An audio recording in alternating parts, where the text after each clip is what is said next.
एक बार एक आदमी अपने सबसे अच्छे दोस्त को घर पर खाने के लिए बुलाया। वो भी शाम 7 बजे को ऑफिस छूटने के बाद, वो भी बिना बीवी को बताए। यानी कि अपने दोस्त को बुलाया लेकिन अपने बीवी को नहीं बताया कि वो अपने दोस्त को लेके शाम को आ रहा है। शाम को लेके वो घर पर आ गया। अब आगे देखिए क्या होता है। दोस्त को देखते ही बीवी का चिल्लाना हो गया शुरू। मेरे बाल देखो, मैंने मेकअप नहीं किया हुआ है।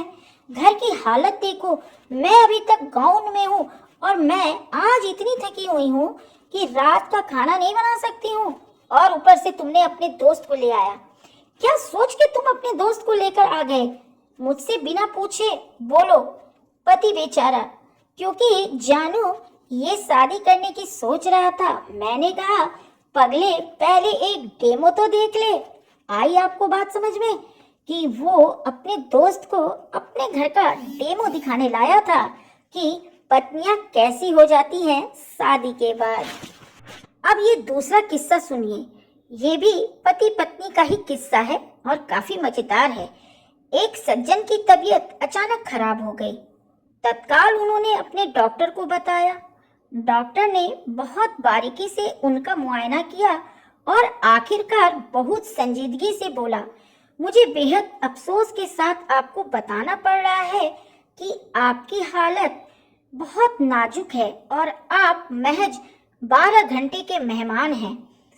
उस सज्जन के तो छक्के ही छूट गए। डॉक्टर तजुर्बेदार था, जहीन था, नामी गिरामी था, काबिल था कि उसके निदान पर यानी कि उसके इलाज पर शक भी नहीं किया जा सकता था। सिर्फ 12 घंटे? उस सज्जन ने पूछा। हाँ, डॉक्टर गंभीर स्वर में बोला। अगली सुबह देखना आपको नसीब नहीं होगा। वो सज्जन तत्काल अपने घर पहुंचे और अपनी बीवी को ये बुरी खबर सुनाई और बोले कि अब उनकी आखिरी ख्वाहिश ये है कि वो अपनी जिंदगी के बाकी बचे हुए कुछ घंटे अपनी हसीन तरीन बीवी से प्यार भरी बातें करते हुए गुजारे। पत्नी ने सहमति में सिर हिलाया। दोनों बैठकर प्यार मोहब्बत की बातें करने लगे। 3 बजे के लगभग जब पत्नी को नींद आने लगी तो वो सोने के लिए बोली, पर पति ने मना कर दिया। अंत में पत्नी दुखी होकर बोली, अब सो भी जाओ, तुम्हें तो कल के सवेरे उठना नहीं है। यानी कि तुम तो कल सवेरे का मुंह देखने वाले हो नहीं, पर मैंने तो उठना है ना, इसलिए मुझे सोने दो। तो देख लिया, पति दुनिया छोड़ के जाने वाला है लेकिन पत्नी को सुबह जल्दी उठनी है, इसलिए रात को सोना जरूरी लग रहा है। तो ये था पति पत्नी का कुछ मजेदार किस्सा जो हर पति पत्नी के बीच में लगभग देखा ही जाता है।